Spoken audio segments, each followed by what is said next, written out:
Saber, entender, compreender, conhecer, descobrir. Ouvir. Bandeirantes Acontece. Bom, são muitos os temas que se ligam depois das manifestações de ontem. E foi até bom que ouvimos há pouco o reconhecimento do Fux e do Aras, que as manifestações foram pacíficas e que foram manifestações populares e democráticas, num ambiente democrático. Havia gente protestando contra, havia gente protestando a favor. Então, é importante por quê? Porque isso é tão óbvio, né? As imagens mostram, os relatos mostram, mas muita gente tenta adaptar os fatos aos seus desejos, às suas ideias. Inclusive, a cobertura jornalística do que aconteceu ontem, não tweet, não montagens que são mandadas por redes sociais, nada disso. Nos veículos profissionais de imprensa, houve em parte desses veículos uma cobertura desonesta, né? Tentando, de certa maneira, esconder o óbvio, que havia muita gente nas ruas. É preciso retratar o fato, dizer o que está acontecendo. E aí você tem análise. Por quê? Como? Em razão de quê? O que motivou? Consequências? O que foi dito no discurso? Aí vem a análise. Mas a análise é a partir do fato. E não o fato ser moldado ao desejo de quem escreve, de quem fala. Não é?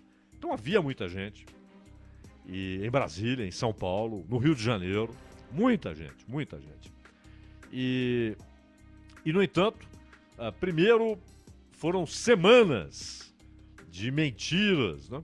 Algumas delas, inclusive, carregadas com um tom terrorista, portadoras de ameaças. Olha, vai ser o caos. Teve gente que saiu dizendo que quem não gosta do Bolsonaro, quem é contra o Bolsonaro, olha, não saia na rua porque vão atirar em você. Que irresponsabilidade.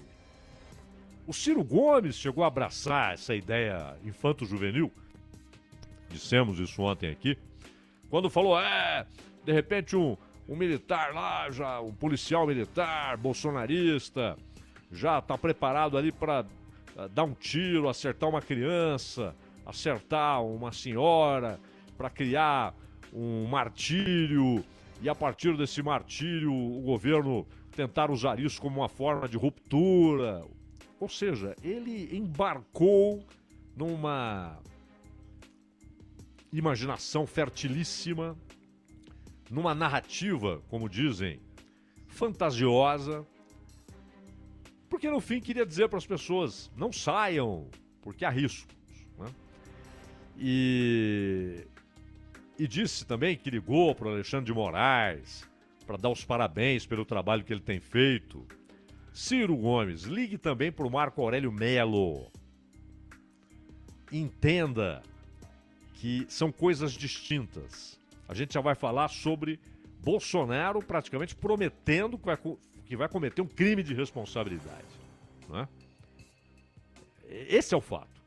Agora, com relação ao Alexandre de Moraes, ele não é o herói da história. O Alexandre de Moraes tem atravessado o Rubicão. O Alexandre de Moraes tem adotado medidas arbitrárias. Até porque ele dirige 2 inquéritos que têm como cerne temas subjetivos, situações que permitem avaliações subjetivas.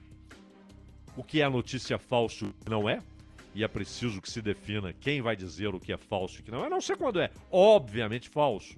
A mentira deslavada, né? Napoleão era um pacifista, pronto, isso é uma mentira deslavada. A não ser que seja um programa de humor. Mas há muitas coisas, e não são esses centros de checagem, usados, aliás, pelos gigantes do Vale do Silício, que podem dizer o que é verdade e o que não é. Até porque os centros de checagem, muitas vezes, trazem os argumentos para dizerem por que estão afirmando que tal coisa é verdade ou é mentira, ou é mais ou menos, porque tem isso também. E muitas vezes apresentam argumentos pueris. Então não podem ser árbitros de questões jurídicas, de direitos ou de remoção de direitos. Então, ligue para o Marco Aurélio. Ele usou uma frase hoje no jornal Gente, conversando com a Thaís, com a Sônia Blota e com o Cláudio Humberto. Aliás, ele disse para os três o seguinte: o que começa errado vai terminar errado. E esse inquérito começou errado. Ele está todo errado. E se a mim fosse oferecida a direção daquele inquérito, como foi o Alexandre de Moraes, eu diria não. Eu não posso ser indicado. Então, há muitos erros do Supremo Tribunal Federal. Mas não é só erro de decisão. O próprio Marco Aurélio, várias decisões que ele tomou, nós discordamos. E é bom lembrar que várias ele próprio discordou. Mas por que então ele tomou aquela decisão se ele não concordava com ela? Porque é o que está escrito na Constituição. Ou seja, ele julgava à luz da Constituição, que é o dever, a obrigação dos magistrados. Muitas vezes ele tomou decisões que ele dizia, não gosto disso, mas é o que a Constituição diz. Diferentemente de outros que querem, a Constituição é viva, não é? Vamos interpretá-la. Vamos conduzir o país, como gosta de dizer Barroso, o iluminado, em direção à verdade. E perguntamos, de que verdade você fala, ministro Barroso? As suas ideias são a verdade? Incontestáveis? E devem ser o farol do povo brasileiro? O Barroso tomou já decisões que não poderia tomar. Não caberiam dentro daquilo que a sociedade autorizou ele a fazer. Ultrapassam o seu poder como ministro da Suprema Corte. Como, por exemplo, usar o julgamento de um habeas corpus, de um pedido de habeas corpus, para legislar. O Supremo cometeu erros graves, inclusive no âmbito, ou seja, ministro do Supremo, no âmbito da Justiça Eleitoral, do TSE. Todo mundo se lembra da reação do Gilmar Mendes ao relatório do Benjamin Herrmann. Tecnicamente irrespondível. E aí ele usa o argumento de que era preciso pensar na economia, era preciso pensar na necessidade de se evitar um novo trauma político. Não haveria trauma algum, que era o julgamento da cassação da chapa. Então, vitoriosa na eleição de 14. E nem era mais a Dilma a questão, porque a Dilma já tinha sido removida, né? Então o Supremo tem acumulado decisões, e no próprio caso da Lava Jato, o Supremo foi o elemento decisivo para esvaziá-la, enfraquecê-la. E não só em Curitiba, não é só Sérgio Moro, não. É o Bretas no Rio. É a desmobilização de procuradores e policiais federais envolvidos em investigações específicas.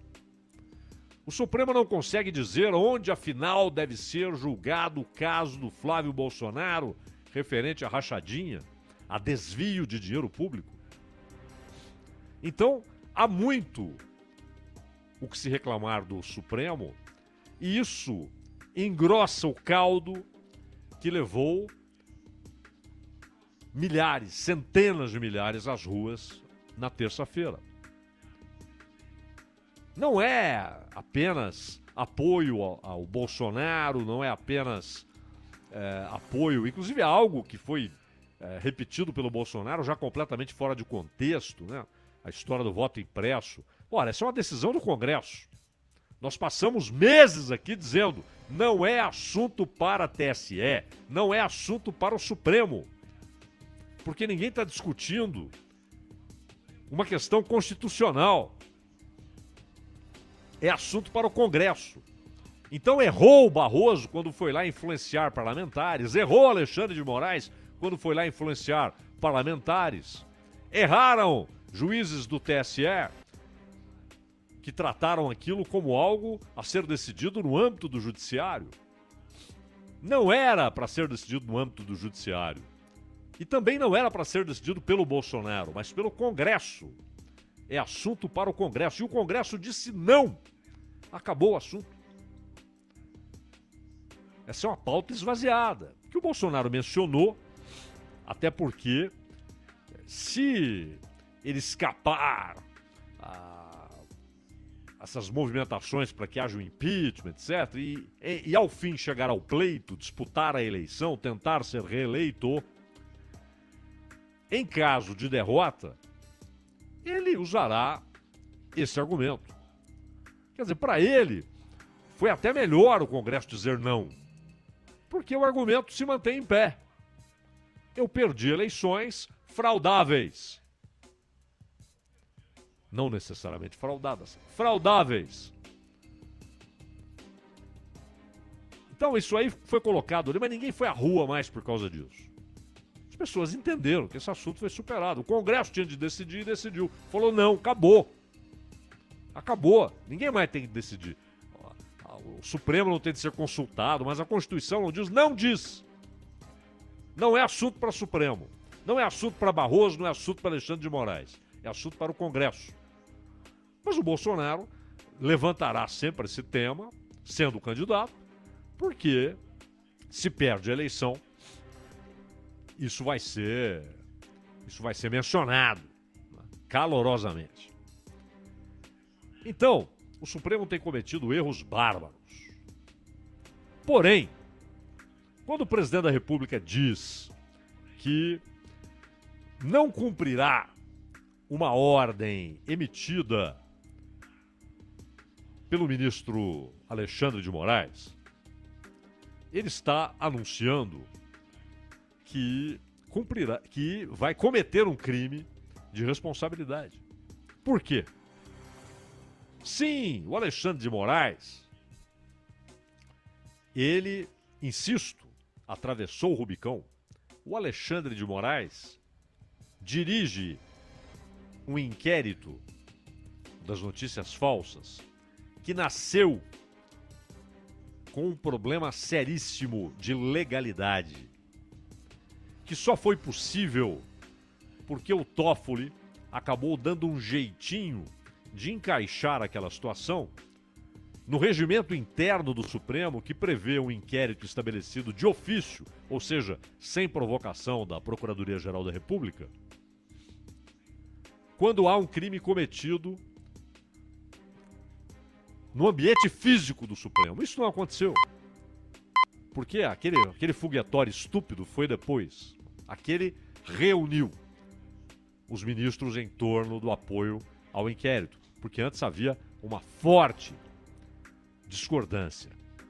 O Marco Aurélio manteve, foi coerente, sempre disse, isso é errado, está errado, isso é inconstitucional, está errado. Aliás, ele mencionou aqui, hoje, na entrevista a Thaís Freitas, a Sônia Blota e ao Cláudio Humberto, ele mencionou aquilo que dizíamos aqui ontem, que nesse inquérito, Alexandre de Moraes é ao mesmo tempo vítima, investigador, delegado, promotor e juiz. Ora, é isso que o Marco Aurélio diz. Não pode. Não é não deve, é não pode. E está acontecendo. Então, o Fux falou há pouco que a Suprema Corte está sempre, ou o Supremo Tribunal Federal, né, está sempre, o Supremo, aberto a observar a necessidade de revisões em suas atitudes, em suas decisões. Ora, então prove, Fux, demonstre que o Supremo é capaz de dizer: adotamos aqui, neste assunto, um caminho errado. Faça isso. Não adianta dizer que está... Todos dizem que estão abertos a revisões, a autocrítica. Então, há muito o que se reclamar do Supremo. Há coisas erradas sendo feitas ali. Outra coisa é o Bolsonaro dizer que se o Alexandre de Moraes emitir uma ordem relacionada, claro, com ele, Bolsonaro, com o seu governo, que ele não vai cumprir. Isso não pode. Não é que não deve, não pode também. Por quê? Porque Alexandre de Moraes, e aí a população quase inteira pode achar que ele é um péssimo juiz, que ele não faz bem o seu trabalho. Isso é outra coisa. Se ele não é removido, ou se ele não renuncia, e não há nenhum sinal de que o Senado irá removê-lo, pelo contrário, o Senado nem quer discutir o assunto, e não há nenhum sinal de que ele renunciará, ele é um ministro do Supremo. E, portanto, ele tem a autoridade da sociedade para emitir ordens. Se ele emite uma ordem que fere a lei, essa ordem deve ser contestada no próprio Supremo. Advogados, ou no caso de um governo, a Advocacia Geral da União, representando o governo, representando a União, como o nome já diz, chega lá e diz: olha, o ministro Alexandre de Moraes emitiu uma ordem aqui que é incompatível com a Constituição. E aí leva o assunto para o Supremo. Ordem judicial, aquela história não se discute, discute-se sim, claro que é passível de discussão, mas ela tem de ser cumprida. Você vai discuti-la, você vai contestá-la onde? No próprio Supremo, no caso de um ministro do Supremo. Se é um juiz de primeira instância, você vai contestar, dependendo da circunstância, de quem é o envolvido na causa, vai contestar na segunda instância, ou no STJ, se é um governador, ou no Supremo, se é o presidente, se é um ministro de Estado. Vá ao Supremo. Agora, o que não pode é dizer não vou cumprir. Porque ali não é o cidadão Alexandre de Moraes. Dentro das normas legais, constitucionais e do Estado de Direito, ali é a sociedade, por intermédio de um autorizado, de um de seus delegados no poder, que é isso que eles são. É a sociedade emitindo uma ordem. É claro que isso é no plano ideal. Na maioria das vezes, essas ordens são ignoradas pela sociedade, mas o funcionamento é esse. Quem está lá com a autoridade da sociedade brasileira, dentro da tramitação que a Constituição determina. O presidente da República indica. O Senado aprova. E uma vez empossado, ele tem a autorização da sociedade para atuar como ministro do Supremo em tudo que isso implica. Ignorar que ele tem essa autorização da sociedade, que ele recebeu essa delegação de poder, é crime de responsabilidade. Então, alguns juristas discutiram se a ameaça de não cumprir uma ordem do Alexandre de Moraes já configura crime de responsabilidade, ou não. Alguns acham que sim, outros acham que não. A tendência no próprio Supremo, até pelo que disse o aposentado Marco Aurélio, é que não. É que é preciso a materialização do descumprimento e não a ameaça. Alguém pode dizer, não vou cumprir o que o juiz vai determinar. Depois cumpre. Cumprido está. Cumprido está. Não é ameaça, é a materialização. E aí a configuração, no caso de um presidente da República, de crime de responsabilidade. O Fux mencionou isso abertamente, deixando claro que o descumprimento, não a ameaça, o descumprimento configura crime de responsabilidade. Por que a importância dessa discussão?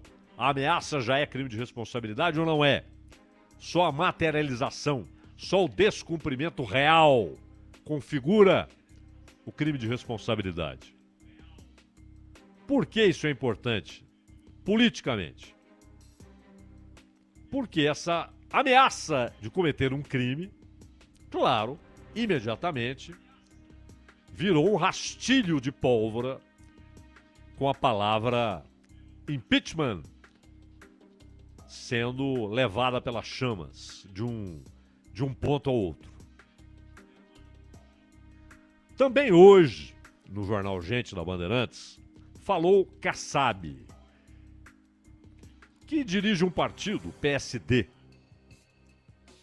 O Kassab, sempre, claro, com aquela linguagem de político, né, sem ser ali assertivo, mas ele disse o quê? Ele quer o impeachment. Quer ouvi-lo, Zaidan?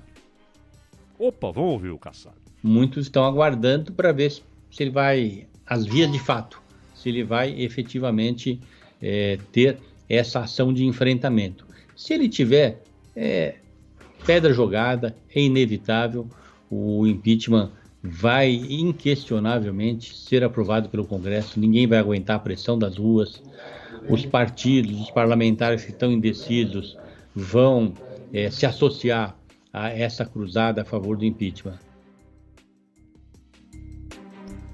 O Kassab, ele, aliás, poderia ter ficado preso aos fatos, ao que foi dito, ao que não foi dito. Agora, ele querer falar que havia pouca gente nas ruas, Kassab, não brigue com as imagens. Por que ele disse isso? Porque ele afirmou que, óbvio, que impeachment é um processo principalmente político. Ele não é só político, ele é também jurídico, não é? Ele é também jurídico, então ele tem a ver com essa disposição dos parlamentares. A causa jurídica não é difícil de levantá-la. Qualquer prefeito, governador, está sujeito, obviamente, ao deslize que vira uma causa jurídica. Mas só vira impeachment se houver apoio político para aquilo. Em qualquer lugar, hein? Onde há democracia. Foi assim com o Clinton. O Clinton mentiu para o Congresso americano. Pior, mentiu para os procuradores. Mentiu para a justiça, para o judiciário. A Câmara disse, julguem. Só que no Senado havia maioria dos democratas e não houve impeachment. O Trump, a Câmara disse, julgue. No Senado havia maioria republicana, não havia 67 votos e não duas vezes. A segunda meio patética, né? Porque foi pós-mandato. Conseguiram inventar essa coisa ridícula de fazer um processo de impeachment de um cara que não estava mais na presidência. Isso foi ridículo, né? Mas os Estados Unidos têm caprichado em situações políticas ridículas, né? Agora, no Paraguai, o Fernando Lugo, não é nem a questão da causa em si, mas a velocidade do processo. Por quê? Porque o ambiente político era pelo impeachment. Inclusive, naquela época, a Dilma e a Cristina Kirchner botaram o Paraguai de castigo no Mercosul e tal. Mas fizeram isso para aprovar a entrada da Venezuela, suspendendo o Paraguai, porque o parlamento paraguaio não iria aprovar a entrada da Venezuela. Mas esse é outro assunto. No Brasil não é diferente. Não é diferente. Pedalada, por exemplo, é um negócio, né, feito à náusea aí pelos governantes em todos os níveis, hein? Municipal, estadual, federal. Mas havia o ambiente político. E aí o Kassab falou, o ambiente político, os parlamentares vão olhar para a voz das ruas. Aí ele se tocou no que ele tinha falado. Aí, para explicar o que ele tinha falado, ele falou que tinha pouca gente na rua. Kassab! Para com isso. Diga, o presidente prometeu que vai cometer um crime, o presidente está botando fogo no palheiro, o presidente é irresponsável, é um péssimo governo. Diga tudo isso que você pensa. Mas não diga que não havia muita gente nas ruas. Aí vem aquele argumento que chega a ser engraçado, né? Ah, se havia 500 mil ou se havia 1 milhão, havia 213 milhões em casa. Bom, isso quer dizer que se saírem 10 milhões de pessoas, alguém dirá sim, mas havia 203 milhões de pessoas em casa. Sim, havia 203 milhões de pessoas em casa, então 10 milhões nas ruas não quer dizer nada. Que dirá 1 milhão, ou 500 mil, ou 600 mil, sei lá quantas pessoas havia. Havia muita gente, é isso que importa. Então, os políticos às vezes não conseguem fugir, né, desse discurso que tenta idealizar as coisas e acabam mentindo.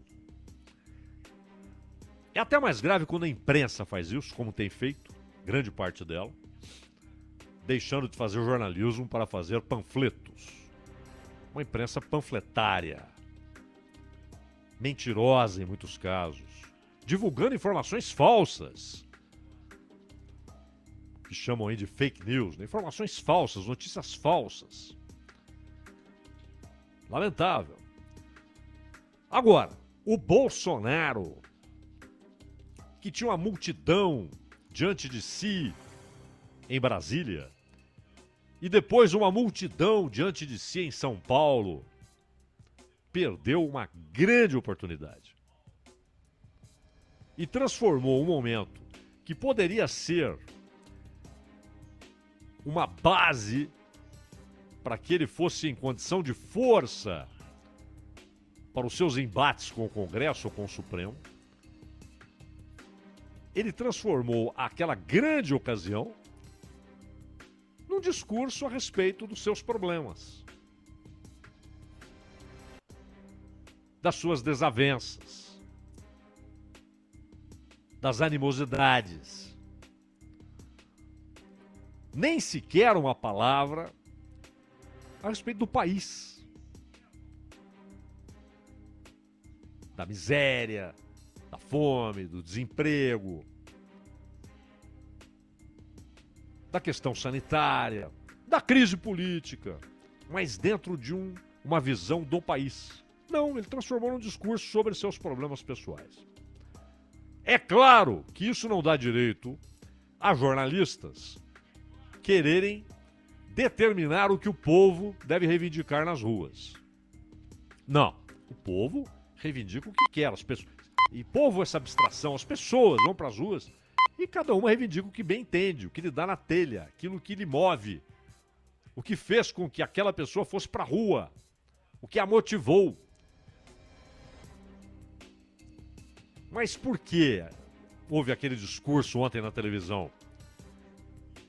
Duas jornalistas condenando os manifestantes porque não estavam levantando certas pautas. Ora! Vocês são ombudsmans de manifestações, do que o povo pode dizer, não pode dizer? Democracia é isso. A pessoa vai lá e manifesta o que ela pensa. Tinha gente na rua dizendo fora Bolsonaro, tinha gente na rua dizendo viva Bolsonaro. Ótimo, no mesmo dia. Isso é um ambiente democrático. Você não pode dizer fora governo, fora governante, fora partido numa ditadura. Você vai ser perseguido, preso, talvez morto. Na democracia, ótimo que haja gente dizendo fora Bolsonaro, que haja gente dizendo viva Bolsonaro, e que as disputas sejam resolvidas nas urnas. Mas, em vez de aproveitar esse ambiente, o Bolsonaro tratou de temas políticos, porém de interesses palacianos. E aí, claro, repito, ele tem toda a razão, na minha opinião, de dizer que o Supremo, e particularmente o Alexandre de Moraes, cometem excessos, atravessam a linha e tomam decisões que são discutíveis perante a Constituição, confrontadas com a Constituição. Isso é uma coisa. Mas era o momento de algo grandioso e veio um discurso de reclamações misturado com ameaça. E aí está o problema. A ameaça de cometer um crime. Porque Alexandre de Moraes, que na minha opinião não é um grande juiz. Aliás, essa é uma composição medíocre do Supremo Tribunal Federal, no sentido exato da palavra, ou seja, medíocre, mediana, né? Composição mediana. Não há destaques, dali não emana luzes de direito, de teoria jurídica, de constitucionalidade. Não emana. Não emana. Mas ele é ministro e ele está autorizado pela sociedade a emitir ordens como ministro do Supremo, quando isso é cabível. Não é sair emitindo ordens como um rei, mas como um ministro tomando decisões judiciais a respeito de um assunto que é levado até ele pelos reclamantes. Ele tomou uma decisão e aquela decisão deve ser respeitada, pode ser contestada no próprio Supremo, é claro, mas não pode ser ignorada. E se isso é feito por um cidadão, a punição, se é feito por um presidente, é um crime de responsabilidade, passível, pois, de impedimento. Agora, e os partidos? O Arthur Lira fez um discurso há pouco em que ele diz que a Constituição não será rasgada, demonstrou descontentamento com o discurso do presidente, mas, ao mesmo tempo, se apresentou como o cara que pode ser o mediador entre Supremo e governo. E mais, deu uma estocada também no Supremo a respeito de prisão de parlamentares, deixando claro que o Supremo está atravessando linhas e atingindo prerrogativas do Congresso Nacional. Então, ele bateu um pouco aqui, um pouco ali e falou, mas eu posso ser o mediador. Nada de excepcional, não tocou na palavra impeachment. O Kassab tocou. O Kassab quer. E aproveitou para fazer o show comercial. Diz que o partido dele vai ter candidato à presidência e que ele quer que seja o Rodrigo Pacheco. Aí elogiou o Rodrigo Pacheco e tal. Que convenhamos, né? Hoje não tem estatura para isso. Talvez tenha, no ano que vem. As coisas mudam rapidamente. A crise pode fazer com que ele cresça e seja visto como um sujeito capaz de presidir a República. Mas hoje ele não tem essa estatura. E não acho que o Kassab realmente pense que vai eleger o Rodrigo Pacheco. Mas ele quer ter poder de força. Mas principalmente Kassab, Dória, MDB, ou parte do MDB, parte. O MDB é sempre assim, parte. Até porque o MDB é uma federação de partidos estaduais, né? Todos chamados de MDB, mas que têm direções independentes, caminhos independentes e tal, e que tem essa representação nacional como uma federação de partidos, de partidos regionais. É o MDB. E muitos no MDB, no PDT do Ciro Gomes, no PSD do Kassab, no PSDB do Dória, eles enxergam o impeachment como o fim daquilo que as pesquisas estão mostrando. Lula, Bolsonaro, Lula, Bolsonaro, Lula, Bolsonaro, Lula, Bolsonaro.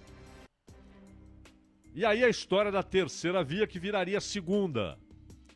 O passo seguinte seria, se o impeachment se realiza, virar as baterias aí, dentro do jogo eleitoral, contra o Lula. né? E essa é a ideia, porque as pesquisas não animam o Dória, não animam. O Mandetta nem se fala, né? O Mandetta é incrível, todo dia tem lá. Mandetta diz. Mas e daí que o Mandetta disse isso ou aquilo? Né? E aí entra o jogo político. E é esse jogo político que é decisivo em processo de impeachment. Se é formada ali uma maioria suficiente na Câmara para autorizar e no Senado para julgar, aí nem o presidente da Câmara consegue segurar para que haja uma decisão do plenário. E posteriormente, uma vez autorizada pela Câmara, a parte que cabe ao Senado seria o julgamento em si. Isso é política. Eles vão pesar. Porque o PT, por exemplo, é muito menos empolgado. Não é que não vai dizer impeachment, tira esse cara. Lógico que vai. Mas é muito menos empolgado em esforçar-se pelo impeachment. Se houver, em algum momento, o julgamento, é claro que votará sim. Não é? Não cairia nessa incoerência infantil de chegar lá e dizer não. Mas não é o seu cavalo de batalha. Porque o Lula muitas vezes enxerga que um Bolsonaro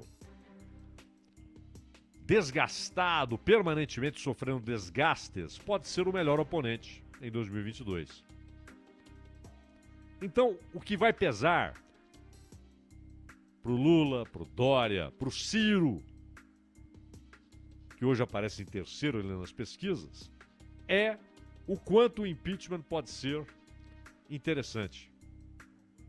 É isso que vai pesar. A causa jurídica arruma-se facilmente, não é? Mas, como disse o Fux, a causa jurídica, aí no âmbito dos tribunais, ela exige materialização. E agora, o Bolsonaro deve estar se perguntando se ele terá mesmo de se defrontar com alguma ordem do Alexandre de Moraes. E aí, que decisão ele vai tomar? Ronald. Bandeirantes, acontece já já. Este tema de abertura do Acontece vira podcast, é o Entendendo a Notícia. Você precisa ter uma conta assinada com algum aplicativo de podcast? Pode ter. Mas é necessário para ouvir o comentário do Cláudio Zaidan ou qualquer podcast da Rádio Bandeirantes? Não é. Basta que você entre no nosso site, radiobandeirantes.com.br. Coloque aí, você vai ter a oportunidade de acompanhar todos os podcasts com a atualização diária de cada um deles. Alguns são semanais, outros diários. E também a atualização de cada um dos programas desta rádio. Tá bom? Entre lá, radiobandeirantes.com.br. Rede Bandeirantes de Rádio.